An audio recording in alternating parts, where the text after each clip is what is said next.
सध्या पूर्ण महाराष्ट्रभर तुफान असा पाऊस पडतोय, सर्व ठिकाणी अतिवृष्टी आहे आणि त्याच्यामुळे प्रचंड प्रमाणात शेतकऱ्यांचं नुकसान झालंय. सर्व पिकं, याच्यामध्ये कोणतंही पीक सोडलं नाही.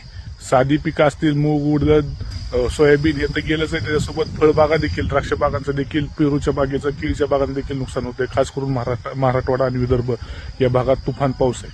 महाराष्ट्रातील 36 जिल्ह्यापैकी 30 जिल्हे अतिवृष्ट भागात आहेत. 65 लाख हेक्टरपेक्षा शेती सध्या खराब झालेली आहे. ह्या अशा परिस्थितीमध्ये शासन किंवा ही सगळी यंत्रणा व्यवस्था काम करत असेल, परंतु शेतकरी मित्रांनो, आज आपण शेतकऱ्यांची मुलं सगळी जी दुनिया बघतोय, आपण ही सगळ्या सोशल मीडियाचं जग असं म्हटलं जातंय. ह्या लोकांना सोशल मीडियाचीच भाषा समजते. म्हणून आपण आपल्या शेतातील जे काय नुकसान झालंय याचे व्हिडिओ करा आणि आपल्या याच्यावरती सोशल मीडियावरती पोस्ट करा.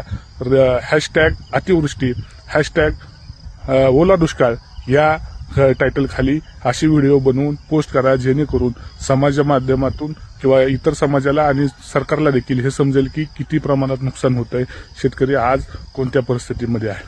त्याच्यामुळं आपण सर्वांनी अशा पद्धतीने व्हिडिओ बनवा. शेतकरी मित्रांनो, मला एक सांगायचंय की हिंमत हरू नका. आज जरी ढग दाटले असतील, प्रचंड प्रमाणात पाऊस पडलाय, ओला दुष्काळ पडलाय, तरीही आपण हिंमत हारायची नाही. शेतकऱ्याच्या कष्टाच्या घामापुढे एक दिवस निसर्ग देखील नतमस्तक होईल आणि उद्याचं ऊन आपल्याला नवीन स्वप्न घेऊन येईल. पुढच्या हंगामात आपण जिद्दीने, कष्टाने चांगली शेती पिकू. धन्यवाद.